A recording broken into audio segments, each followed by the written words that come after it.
We are looking now at what's called the Roman Republic, and I'll just give you this little kind of disclaimer right up front. Again, this is more than you ever wanted to know about the Roman Republic. Just work with me here. It is some interesting lessons.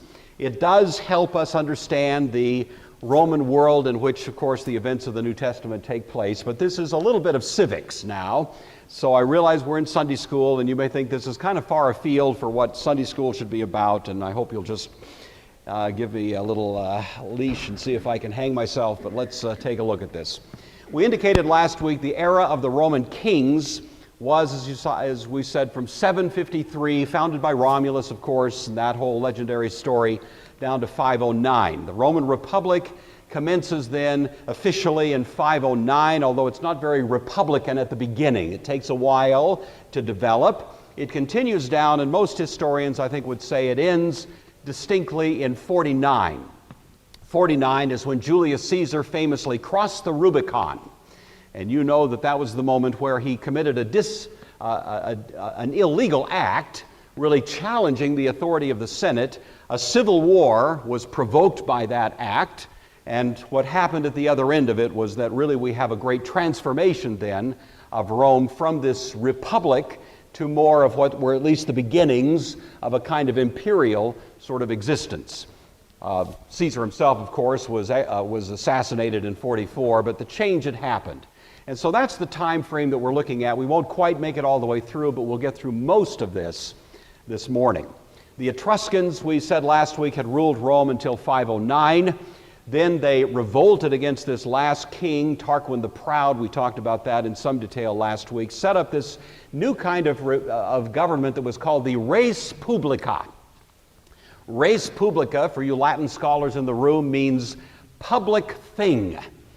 They didn't know what else to call it, but it was going to be something other than what had been the case. Rule in Rome, as had been the case in most of the world, was a private thing. It was something reserved to the relative few. And now at this point we have a transformation. Remember that democratic Athens was only still just barely on the drawing board. The golden age of Republican democracy, or of Athenian democracy, was really the mid-400s. And so we're still in advance of that to some degree at this point in Rome. This is really the first time you have a true experiment, you might say, with not democracy as such, but with a sort of republican approach, meaning that governance is in some sense or other going to be in the hands of the many rather than in the hands of the few. And for lack of any better term to give it, they called it the res publica, and that gets us underway. In 509, we still have two distinct classes of people in Rome. We have the patricians on the one hand. The patricians were, especially in the early days of this era, still the head of the aristocratic families. They elected officials. They more or less ran the shop. The patricians controlled virtually everything. This was the habit the Romans were in. This included politics, religion, economics, the military. They maintained power through a fairly elaborate and complicated patronage system in which they maintained their authority and the continuity of their authority and so on. But with the changes that happened in 509, we do begin to see something else on the radar screen, and this is the rise of the influence of those who were called the plebeians. From the beginning, the plebes, the common people, had begun to challenge this exclusive control of governance in the hands of this oligarchy, this aristocratic gathering. And they continued to put on more and more pressure, but didn't get a lot of traction until the year 494, so about 15 years down the road. And what happened was that Rome was challenged by some of her surrounding neighbors. This was not uncommon, kind of wars and squabbles and so on, and Rome was actually being attacked. And as was the custom, the aristocrats said, okay, you plebes, let's go out and fight, and kind of did the pep talk, and the plebes said, not so fast. We are willing to fight your battles, we're willing to go out and defend Rome, but until we get some concessions from you guys, we're just going to hole up inside the sanctuary here and sit tight. And it put a huge amount of pressure on the aristocrats to make some kind of concession in order to mobilize the plebeians to go out and fight this battle. And so indeed, that was the first point where we really began to see the plebes now in Rome exercising some of their increasing political muscle. And so the patricians, knowing they had no ability to fight this battle on their own, made these concessions, and that was really the beginning. We have in 509, the Republic starts sort of technically, but in 494, we begin to actually see a huge shift, or at least a significant shift, in the way power was distributed in the Roman world. This gave rise to what was called the plebeian council. The plebeian council involved an assembly of people who were constituted strictly as those who represented the plebeian class. This is something like in England, the House of Nobles, the House of Commons. Something like that now is happening in the Roman world at about this time. They also, as an act of their own kind of deliberations, decided to elect a representative who would be called the tribune. And so at this point we have the beginning in Roman history of a character known as the tribune of the plebes. And this individual had a fair amount of responsibility, and had the responsibility in particular of representing plebeian interests at the table of those who were governing. And this guy was given a fair amount of horsepower. One of the most important was to protect the plebeian interests and so on. And the main weapon that was entrusted to him, with great pressure from the plebes once again, was the power of the veto. And so for the first time, you have someone representing the plebes who had a right of absolute veto. Meaning, if any law was proposed by the aristocratic class, which the plebes felt was contrary to their own interests, this tribune could veto it outright. And there was no overruling that veto. That's a very significant amount of power. You know, the President of the United States has a qualified veto. He can veto proposed legislation, but a supermajority, 2/3 of the House and the Senate, can override that. You all know that from high school civics, don't you? And in Rome, it wasn't that way. You see, this tribune had absolute veto rights. So that's a fair amount of clout that was now being shifted to the plebeian side, and this really does begin to balance out the, you might say, critical mass of governmental authority there in Rome as this begins to take shape. The other significant change that occurred in about this same time frame, 5th century BC, in Rome, is a change in the way in which the laws are treated. You know that Numa, that we looked at last week, was understood as the great lawgiver of Rome. And as the story goes, he got the law from the gods, and it was promulgated at that time, but oddly enough, it was never really written down in a public way. There was an understanding that there was this law, and there was a notion of lex rex, rule of law, and yet somehow or other the law never really quite got out there where the public could actually see it. So it was still a bit of a well-kept secret, even though in principle, in philosophy, it was there. In practice, it was a little bit obscure. Well, in 450, so about 40 years later, the plebeians now put increasing pressure on to have those laws written publicly. And so as a result of that, they were in fact posted in the Forum there in Rome on 12 large tables in a public way, so that now patrician judges couldn't make decisions and so on simply based on private opinion or on secret applications of the law. Now it was public. Now you really do have a notion of the rule of law as a practical matter, and this is another significant and really almost breathtaking change in the way in which the Roman world operated. Those laws were displayed in the Roman Forum. Some of you have actually visited this place. A little picture I pieced together from last time I was there. How many have been to the Roman Forum? We don't actually have the monument anymore where the tables were posted as such, but it was right in the middle of this, and so that was part of what made the Forum, of course, a center not only of government, but of commerce and so on, very important. Okay, what did this Republican government look like? Well, there were new offices and new institutions. We have the patricians and the plebeians working out in a kind of practical balance of negotiating power certain policies. This is all happening in the 5th century, the 400s BC. All of these things are being put into place. there is the creation of certain new offices, and this becomes part of the distinctive character of Roman rule from this point on. There's generally three levels, or you might say virtually three branches of government in ancient Rome. They don't correspond exactly to our three branches of government, but there is a little bit of a correlation. But the three branches were, first of all, the Senate, and the Senate still was patrician. The Senate had 300 members. These were charged with the duty of advising elected officials, controlling public finances, handling foreign relations, and so on. They still had a huge amount of power. The next level were the popular assemblies. These were constituted by the plebes. They also had a fair amount of responsibility. These would elect, they would participate in public decisions, and so on. And then the third level were called the magistrates. This would correspond roughly to our executive branch. These were the people who were charged with the duty of actually governing, but the distinctive character of the change here was now the magistrates would govern in the name of the Senate and the people, putting laws into practice in a kind of detached and even-handed way. So they didn't have a vested interest officially, either in the patrician side or the plebeian side. They were simply the executives of the laws that were promulgated by virtue of the work of the Senate and the plebes. This is where this very famous symbol of Rome comes from. SPQR stands for the Senate and the people of Rome. And it dates back to about this time in Roman history when we begin to see a true balance between those who had once had all the power and those who once had none of the power, and now we begin to see this change. It's a remarkable thing, really, that you have this sort of thing happening at this moment.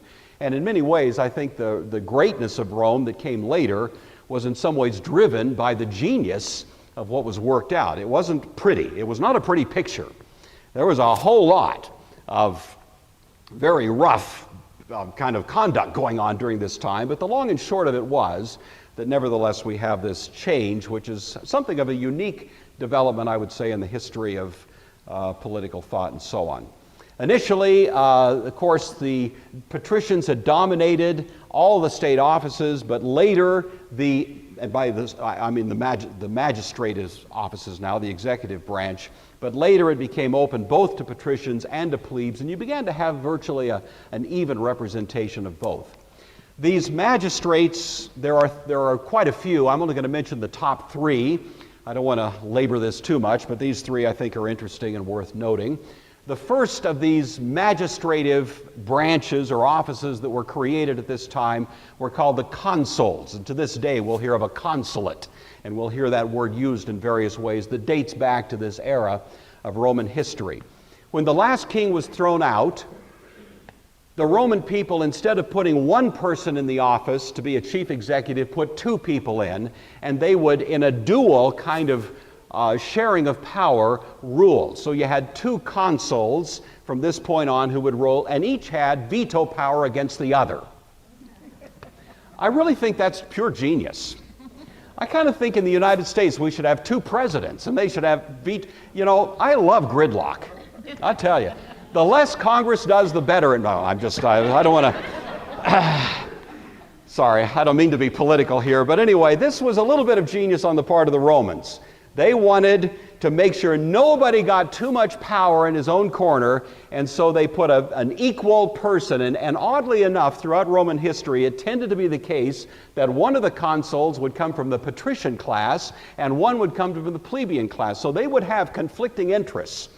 And you knew that if they ever actually agreed on anything, it would typically be in the interest of Rome, not in the interest of some faction within Rome. And that was part of, I think, what made this such a brilliant move on their part. So these were called consuls. They were only elected for 1 year. Talk about term limits. 1 year, two guys, and at the end of that year, they were forced to leave that office. Now, there came to be exceptions later, but the exceptions were really illegal and were the result of kind of political pressure and sometimes military pressure. But the official rule was something like this, and for many years that's about the way it worked. The next level down from the consuls were the censors. These would be the ones who were connected to the census taking. Last week we talked about the king. Tullius Hostilius, who in fact implemented this notion of taking a census. It was one of the most important design changes in Roman history, and now it begins to take its full shape. Because those who took the census not only were noticing the numbers of people, but they were noticing how many people were living in what parts of town, what were the social strata from which they came, and there was a significant amount of the distribution of rights and privileges and also responsibilities that flowed out of this, and this all came as part of the responsibility of the censors, so they were quite important. They filled vacancies in the Senate as well. The praetors were the next one down. You've heard of the Praetorian Guard. Well, this goes back to these characters. They would act as judges. They would temporarily fill the role of a consul, if the consul happened to be away at war, something like that. And these characters would sometimes, once they'd served as a praetor, get a military command. Julius Caesar had been working his way up the ranks of these offices in Rome, and when he was the praetor, he was assigned the governorship right afterwards, he was assigned the governorship of a place called Gaul. And you know, from about 60 to 50, the Gallic Wars were when Julius Caesar really made a name for himself, and he was able to conquer all of that region, and it was in 49, right after that was over, that we have this change in Roman history. So he had worked his way up through the ranks, basically through the offices mentioned here. This government worked quite well. There was a great deal of elaborate checks and balances. There was the strong conviction that no one person and no one branch of government should get too much power. James Madison, when he wrote Federalist 10, was clearly indebted to this Republican experiment that went back to Roman history. He doesn't mention it by name, but certainly the thought in his mind and the whole notion of what you could call faction management that he talks about there in that particular brilliant document that he wrote, the father of our Constitution, really does show that he was deeply educated by what the Romans had done. He has other sources as well, but he certainly owed quite a bit to them, and we see part of the reason why. All right, that's all I'm going to do about Republican government in Rome. Now I want to shift more to the history of how Rome began to expand and grow, and it's going to take us down about to the time of the Maccabean Revolt, which is where we'll leave off today. So, in 509, we have the founding of the Republic, as we were saying. Rome at this point controls about 800 square miles, which isn't a whole lot of real estate. The city itself and a narrow swath that went from the city down the Tiber River to the city of Ostia, we mentioned last week, all of that constituted Rome in 509.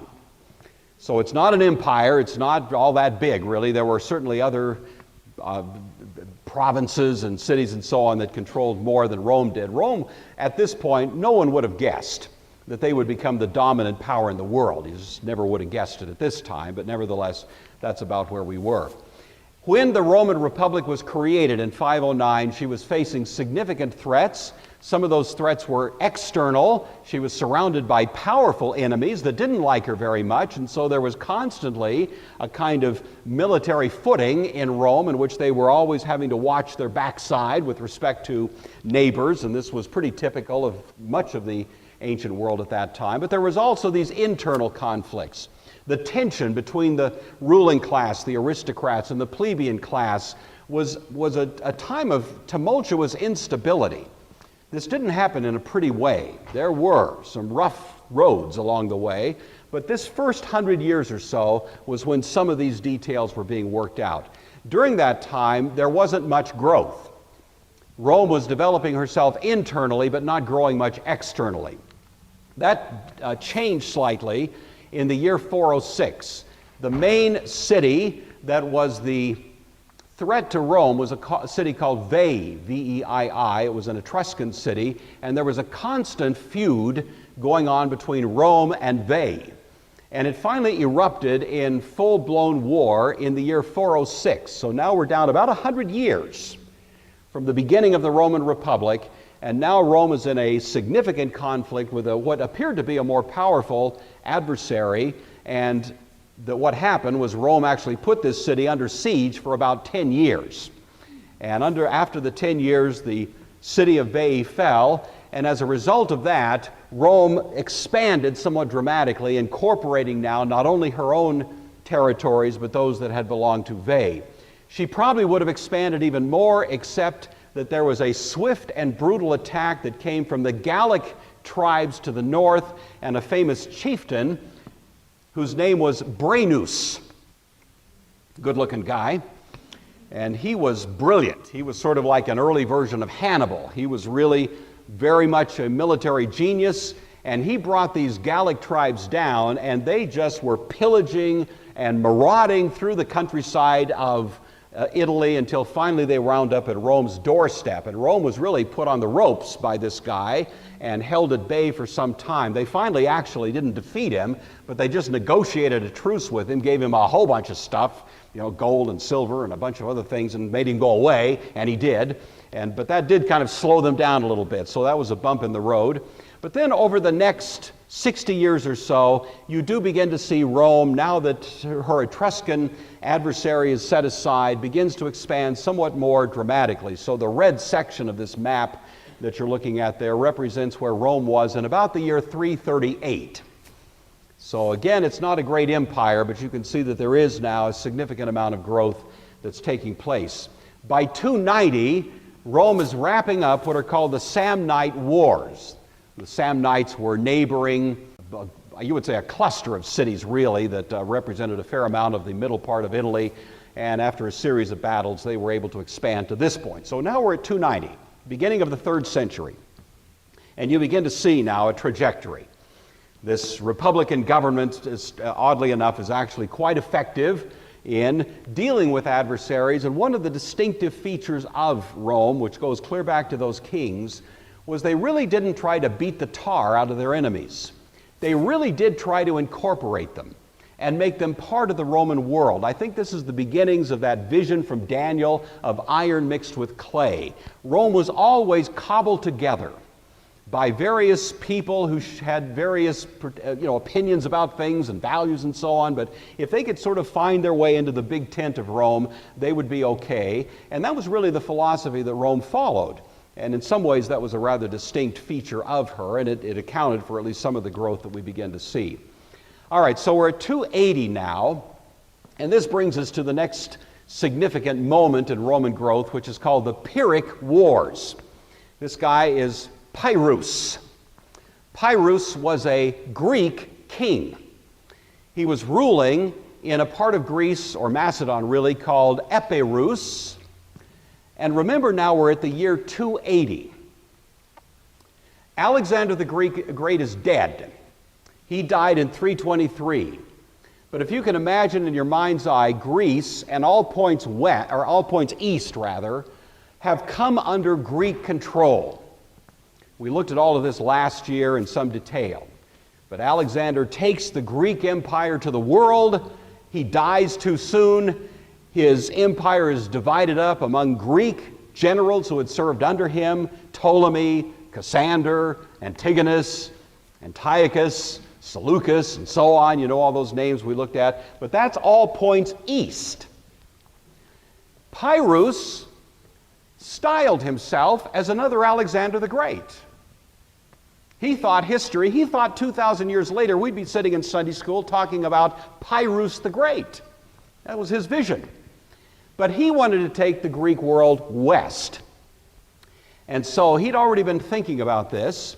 And what happened in 280 approximately was that a little Greek city, remember Greece, you may recall from last week, Greece controlled the southern part of Italy, the island of Sicily, and had a pretty robust presence there, a trade presence and so on, and were a fairly dominant force. There was a town in the so-called boot there of Italy called Taras. It was a Greek city, and the people living there were getting nervous about Rome because they'd seen the Romans continuing to pressure them, and they saw Roman ships sailing out there in the bay, and they began to think, I think we're the next target for these guys. And so they email Pyrrhus, and they say, hey man, all of those grand visions you've got for expanding in the West and becoming the next Alexander? Well, here's your prime opportunity. because the Romans are putting pressure on us, and we'd love it if you'd come over and rescue us. And Pyrrhus thought, cool. And so he loaded up about 30,000 soldiers and 17 elephants and sailed across the Adriatic there and landed, and it was quite a sight, I guess, at least as far as it's described. You know, all of these guys just looking wonderfully powerful as military sorts, and the elephants, the ancient version of an army tank, you know, sort of thing, they all showed up, and they were going to teach those Romans a lesson. And so for about 8 years, we have a period called the Pyrrhic Wars.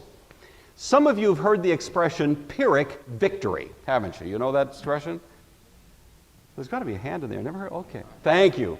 Philip, can you say off the top of your head, what is a Pyrrhic victory? It's a victory that's essentially a loss. Right. You win in title, but in winning, you're basically got it. Perfect answer. Give that man a hand. I mean, that is good stuff. And that's exactly what happened. Pyrrhus came. He won every engagement with the Romans. Every time, he won.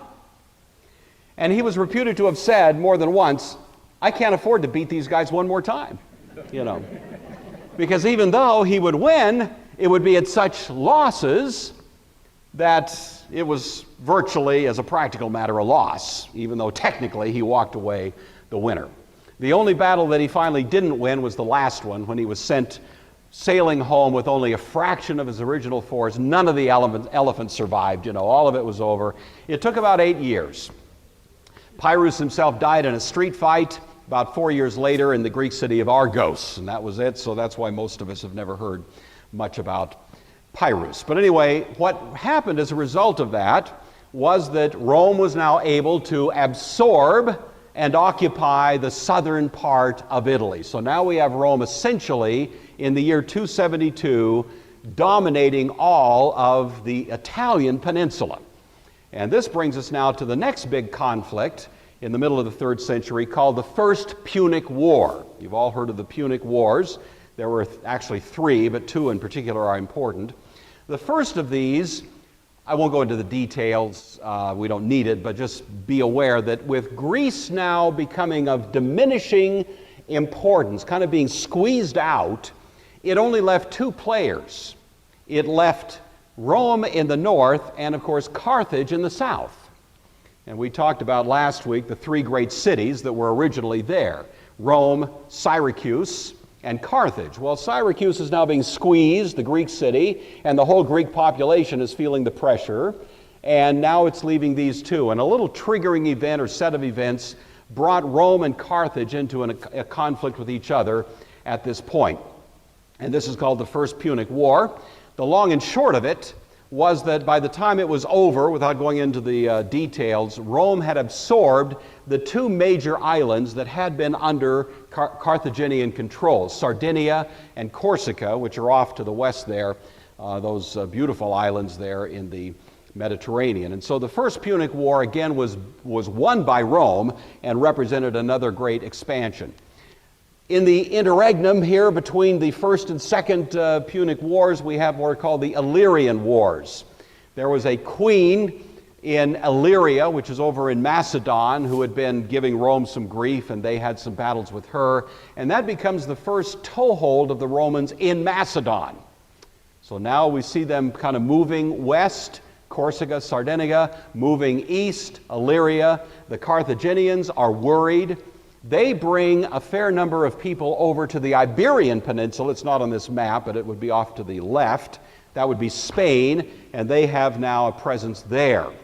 And so during these years, young Hannibal, who's been taught by his father to hate the Romans with a passion and imbibes that attitude on steroids, then launches in 219 the Second Punic War. And of course, the most famous character of this was Hannibal, who was basically leading a brilliant raiding party up and down the Italian peninsula for about 20 years. He was never defeated.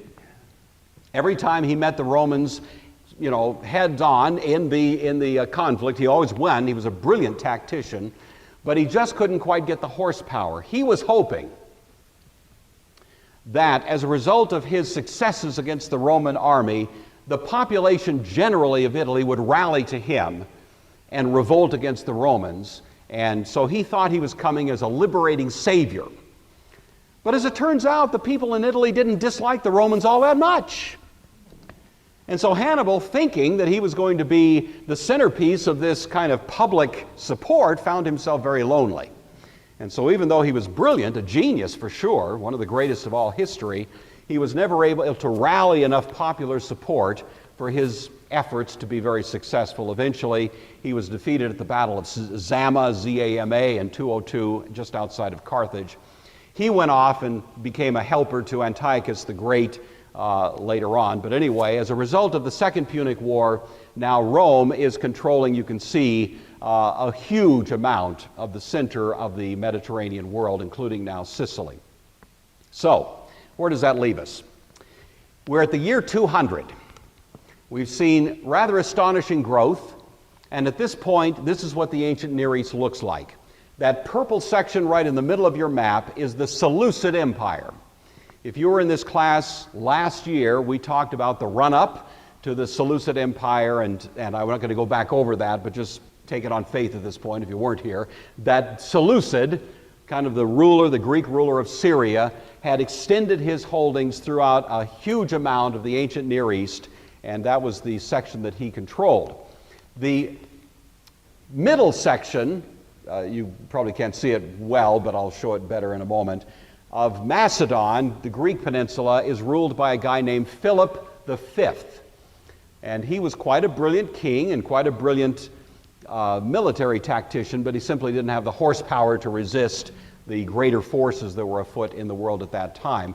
And Rome controlled everything off to the west. So you've got the ancient world in the year 200 looking kind of like this. The Roman Republic is in the west, the Italian peninsula, Carthage, Sicily. All of that is under Roman control. The middle section is under Macedonian control and this king named Philip V. The eastern section is under Antiochus III. So that's the lay of the land in the year 200. What happens is that Philip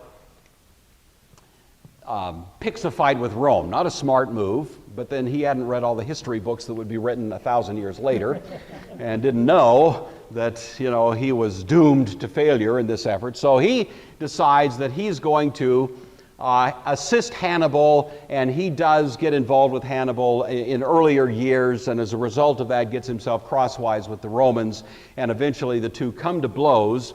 And as a result of that, in the year 197, Rome defeated Philip in what was called the Second Macedonian War. And this war was really the point where we find Rome now dramatically expands her area of influence in an easterly direction. So now, not only is the Roman Republic dominating Italy, but as of the year 197, is pretty much dominating Greece. This is a famous incident, and it's a kind of a fun story to tell, but time doesn't permit. So the Romans, again, kind of viewed themselves as liberators, and the Greeks in some ways saw it the same way. They didn't like the Macedonians all that much, the Greeks in the south, and so it was kind of complicated, but the bottom line was Rome expanded into that region. Antiochus III Epiphanes. Now, if you were here last year, you recall that he, Antiochus the Great, as he was called, the third, had sent his daughter Cleopatra to marry Ptolemy VI, the young king in Egypt.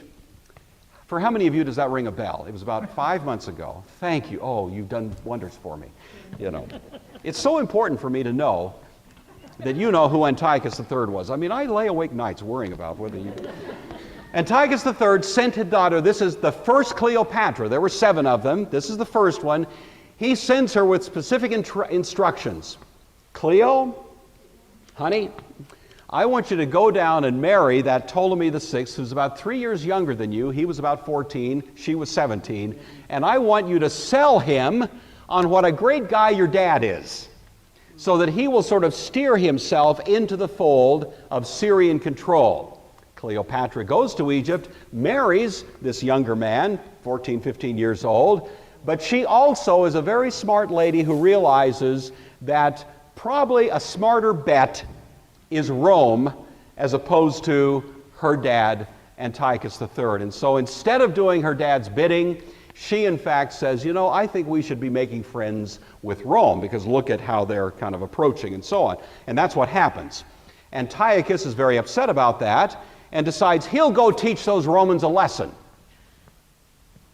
And so he launches, in about the year 195, a series of conflicts with Rome in Macedon. He wants to retake Macedon, drive out the Romans, push them back into the west, and then he'll come back and say neener neener to his daughter and make her feel bad, and everything will have a happy ending. Well, the actual effect of this conflict was that he lost big time, and that Rome once again was able to expand its control, defeating Antiochus, and this resulted in what was called the Peace of Apamea, which took place in 188. Antiochus himself died the following year, and the effect was to push the Roman control even further to the east. And so now we have Rome not only dominating, of course, Italy and Greece, but now you'll see most of Turkey is within her fold, and Rome is now definitely putting pressure on the region that we would call, Palestine, and even starting to put pressure toward Mesopotamia. So this is just the growth. And oddly enough, in each case, it was somebody picking a fight with the Romans that resulted in these growth spurts. I think a fair assessment says the Romans never went out and really picked a fight. Now they did do some saber rattling, but in some ways they were always fighting a defensive war that they won, and as a result they grew in the ways that we see described here. In 168, Rome actually shows up in Egypt, and you may recall that's the famous incident between the Roman senator who was there and Antiochus IV, who was this madman who was responsible in some ways for the outbreak of the Maccabean revolt. He was the one that drew the line in the sand around Antiochus IV, if you recall that story from last year. And that's where I want to leave off our discussion this morning. So we're right now just at the beginning of the Maccabean revolt, and I hope this has helped us see how Rome was now really in the backyard of the people of God by about this time. And what we want to do next week is pick up and really carry the story forward through the Civil War and into the New Testament era. We will get to Augustus Caesar next week, and of course Jesus himself was born under the rule of that character, so that's our plan from there. All right, Sunday school lesson for the morning. I was given a bit of a bad time by unnamed persons because I didn't really have a good Sunday school lesson last week, and I've given myself precious little time for it this morning, but hopefully this will be helpful. Let's come back to Luke chapter 7 and think about this centurion. This story would be taking place in about the year 29 AD, and there's still a pretty distinct memory in the Roman psyche of these days of the Roman culture, the Roman Republic. In other words, these Caesars were not trying to change the grand history of Rome and just abandon it or leave it behind. And many of these, especially military types, it was still there. And I think we see at least traces of it here. So I have 4 lessons that I'd like for us to learn from this centurion, and they, surprisingly enough, represent the 4 letters of the word Rome. Just amazing how it worked out. So let's see what those lessons are. The first lesson is respect. I want you to notice this centurion. Notice the respect that we find in him for his slave. He very much cared for his slave and wanted him to recover. The respect he had for Israel. He built their synagogue. The respect he had for Jesus. Now, I think we can safely say that the respect that is conspicuous in this man's life was, at least to some substantial measure, the result of God's grace at work in his heart. But it was still reflective of the psyche of the Romans. They did have an idea of honor. They had an idea of respect. They didn't always express it as well as we might have hoped, but nevertheless they had a pretty well-defined notion of what it meant to honor someone, those who were worthy of honor, those who were worthy of respect. And so we're not too surprised to see these characteristics showing up in this man. I'm especially interested in how the Jewish people, who are intermediaries between the centurion and Jesus, say He's worthy of having you do this for him. He's worthy, in other words, of your respect, and the reason they give is because he himself has been so respectful. And so my first Sunday school lesson, which I hope is pretty obvious, is that the people we meet in life are worthy of our respect, aren't they? Sometimes we meet people that are respectable. Sometimes we meet people that are not so respectable. But insofar as we meet anybody in any human situation, regardless of what they've done, such people were created as God's handiwork, and they are ones who are proper recipients of his message of good news in Christ, and that in itself should give us warrant to, by God's grace, respect even those who are not very respectable in the name and the work of Christ. And I think we see certainly in this man a good example of that. The O here is for obedience. Notice this remarkable thing that he says, beginning down in verse 6, Lord, don't trouble yourself. I'm not worthy for you to come. I didn't presume to come to you. He makes this statement, for I am also a man under authority with soldiers under me. And I say to one, go, and he goes, and to another, come, and he comes. And to my slave, do this, and the slave does it. The man understood authority. He understood obedience. He understood what it meant to be in authority and have people under him. He also understood what it meant to be under authority and respond to people over him. He had a grasp of that. The Romans had a deep sense of authority. They knew about checks and balances. They knew that nobody should have absolute power, that in some ways everybody should be under somebody's authority. At least the limitations of jurisdiction should apply to all of us, because in a sense none of us can be trusted with absolute power. The Romans had learned that, and they'd attempted to implement that principle. And so again, even though we grant to this centurion some kind of supernatural insight with respect to the character of Christ, he's also reflecting what is genuinely a Roman principle of the idea of authority. The Apostle Paul tells us in Romans chapter 13, there is no authority except from God. And as we go through life and deal with authority, we can always say to ourselves, this authority, wherever it may be, whatever relationship it may be that's giving expression to it, could not even exist but for God. Authority can be abused, but the abuse of authority is not the negation of it. It just means the person abusing it is going to have to give an account of the way in which they abused the power that was given to them. But the fact that there is authority in this world is, again, I think, beautifully illustrated by our centurion friend. The third, the M, is for model. I love this line. This is down in verse 9. When Jesus heard this, he was amazed, and turning to the crowd that followed him, he said, I tell you the truth, not even in Israel have I found such faith. Jesus sometimes displays amazement. I think from a theological point of view, we would say the amazement is more tutorial. In other words, sometimes when you're dealing with your 3-year-old grandchild, you might look into something and go, wow! Well, you're not expressing your amazement, you're doing it for the experience of the child, aren't you? You're showing amazement so the child can share somehow in what is apparently happening. And I think Jesus would do something like that occasionally as he was shepherding his people. Here's a centurion who says something remarkably, potently, powerfully true, and Jesus goes, wow, because he wants his followers to get it. This is amazing. This is worthy of your respect. This man is modeling faith in a way that I haven't found it modeled even among the people of God. And in precisely what respect is he modeling it? In his respect, in his obedience, all of these things taken together, his faith, his understanding of authority, all of this displays something that Jesus wants to hold up for us. The thing we should gather from this, of course, is that we are modeling for somebody the life of faith. Sometimes we know it, sometimes we don't. Sometimes we know who's watching, sometimes we don't. You know we are all being watched as we drive, as we look at stuff in the store, as we just conduct somebody's watching you, and sometimes you don't know it, do you? We are all modeling it. The final one, the E, is for effect.